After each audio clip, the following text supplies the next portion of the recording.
श्रीराम जय राम जय जय राम, श्रीराम जय राम जय जय राम. 18 जून.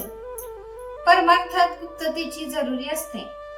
वासनेच्या तावडीतून सुटणे फार कठीण आहे, कारण वासनेच्या पोटीच प्राणी जन्माला येत असतो. त्या वासनेला जिंकणे म्हणजे आपण मरून जाणे इतके कठीण आहे. वासनेच्या पोटी जन्म आणि जन्मानंतर अहंकार ह्या जोडप्या पोटी काम क्रोध आदी विकार जन्माला येतात. या जोडप्याचे वैशिष्ट्य असे की ज्यामध्ये बायको नवऱ्यापेक्षा वडील असते, कारण आधी वासना आणि त्यातून पुढे अहंकार. भगवंताजवळ वास ठेवला तरच वासना नष्ट होते. प्रपंच मुळात चांगलाही नाही आणि वाईटही नाही. प्रपंचातली वासना बाहेर काढणे याचेच नाव परमार्थ. प्रपंचात प्रसिद्धीची जरुरी वाटते, त्याच्या उलट परमार्थात गुप्ततेची जरुरी लागते.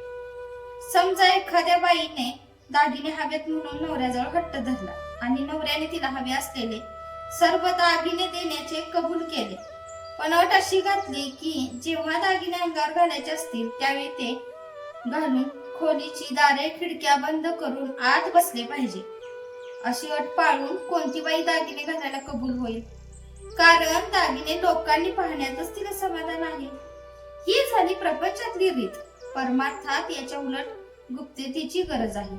आपली साधना कोणाच्याही नजरेत न येईल अशी खबरदारी घ्यावी, कारण परमार्थाला दृष्ट फार लवकर लागते.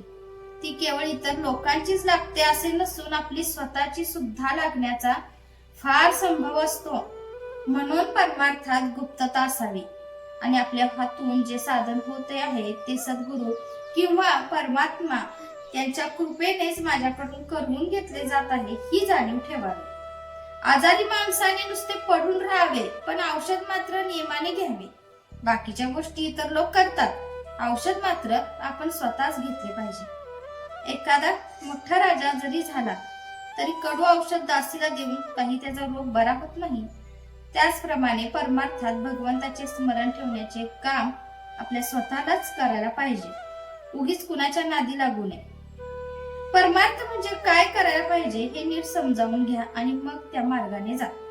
कोणाला फसवू नका, कारण स्वतः फसणे हे जगाला फसवण्या इतकेच पाप आहे. ज्याच्या प्रपंचात पाठीराखा परमात्मा आहे त्याचा तो प्रपंचच परमार्थ होतो. उलट ज्याचा पाठीराखा अभिमान आहे त्याचा परमार्थ देखील प्रपंचच म्हटला पाहिजे. जय जय रघुवीर समर्थ. आजचे बोधवाक्य.